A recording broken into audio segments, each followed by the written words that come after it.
Andrade, mais conhecido como Mário de Andrade, e a obra dele é Amar, Verbo Transitivo. Vamos falar um pouquinho sobre a biografia de Mário de Andrade.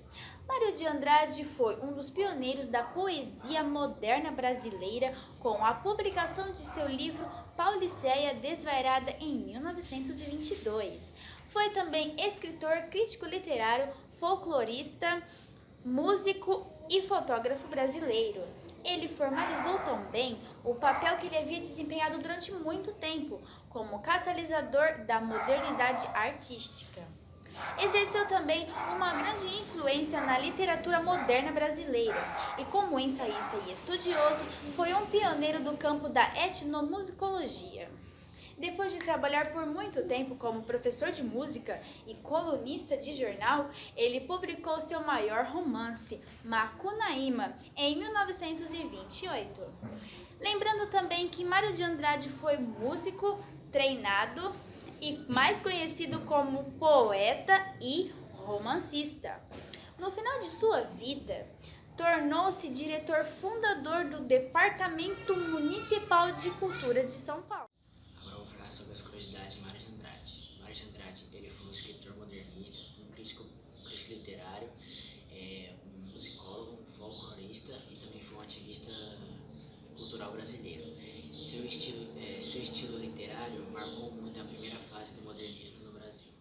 Vamos falar um pouquinho das principais obras de Mário de Azevedo. Olha, Mário de Azevedo deixou uma vasta obra, desde romances, poemas, críticas, contos, crônicas, ensaios, enfim, ele deixou muita coisa. Mas eu vou falar algumas delas aqui, como Há uma gota de sangue em cada poema, 1917, Pauliceia Desvairada, 1922, A escrava que não é Isaura, 1925, Primeiro andar, 1926, Clã do Jabuti, 1927, Amar, Verbo Intransitivo, um livro que a gente vai falar um pouquinho mais já, que é 1927 também, Macunaíma, um livro super famoso que cai muito em Enem e vestibulares e concursos, 1928, O Aleijadinho de Alves de Azevedo, 1935, Poesias, 1941, O Movimento Modernista, 1942, O Empalhador de Passarinhos, 1944,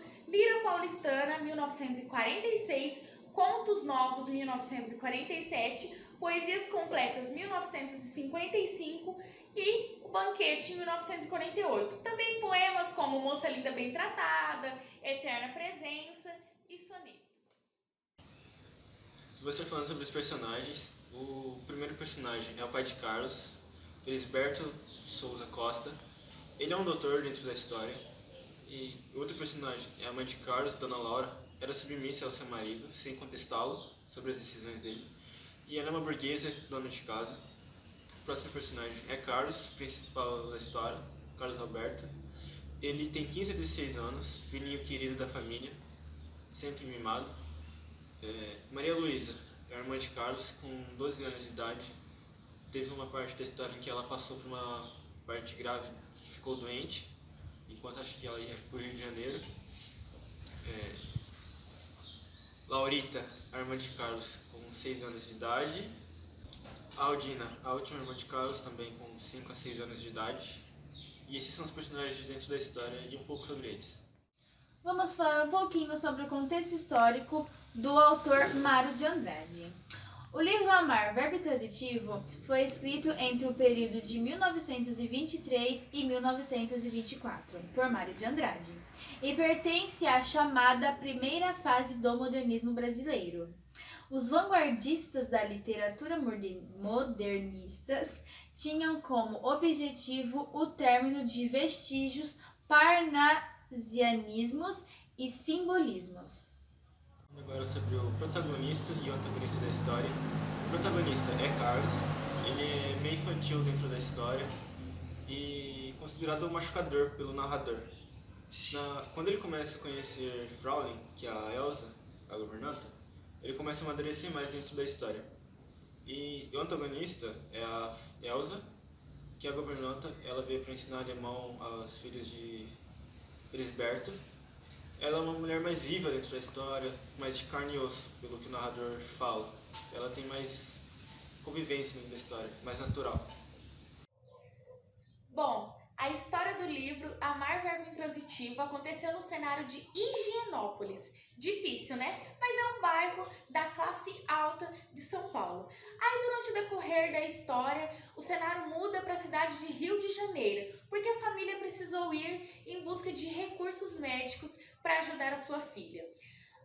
O livro foi escrito de 1923 a 1926. Amar Verbo Intransitivo não possui numeração de capítulos e traz logo na capa a classificação idílio. Veio à luz em 1927, quando as economias do escritor pagam a tiragem na casa editora Antônio Tise. Volta a ser publicado somente 17 anos depois. Muito tempo, né? Em 1944, quando a livraria Martins Editora o considera o volume 3 das obras completas. Então, a criação deste livro durou entre 1927 e 1944, um período ali que abrange as duas edições em vida do autor. O livro Amar, Verbo Intransitivo, está narrado em terceira pessoa, ou seja, o autor se manifesta diretamente no livro através de pausas no enredo para dialogar diretamente com o leitor.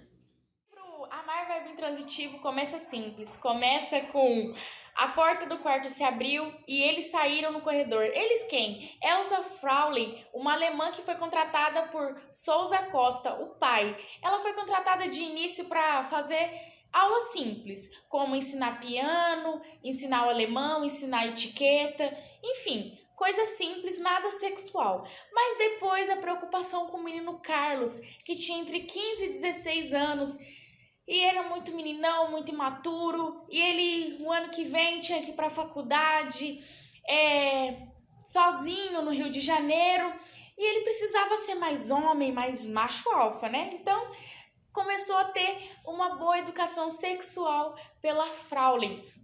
Aí ela deixou claro que era para contar para a esposa, para dona Laura, o que ela estava indo fazer, os serviços que ela estava indo cumprir. Mas ele falou assim, não precisa não, que não sei o que, eles discutiram, ela insistiu que era para ele falar como mulher sempre ganha e homem sempre mente.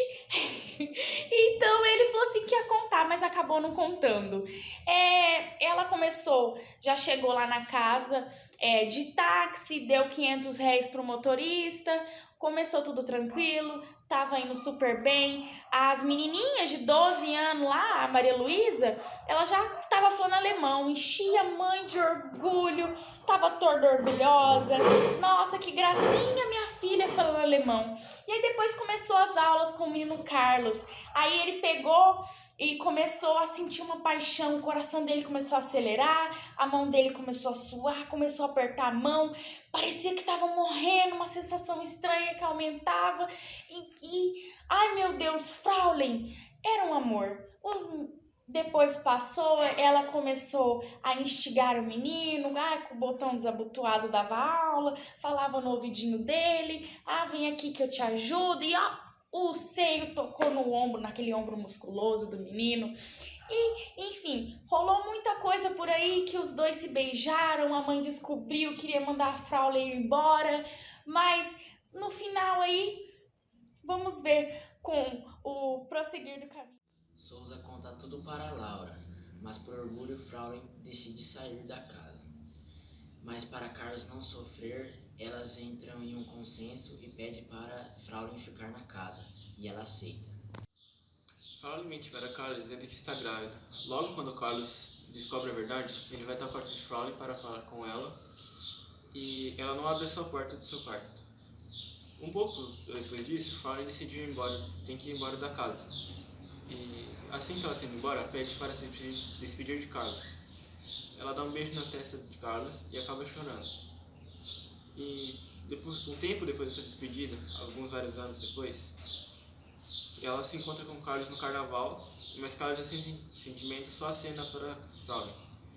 Nesse tempo que Carlos ficou sem ela, ele se tornou um menino triste, porém ele ficou amadurecido por causa disso.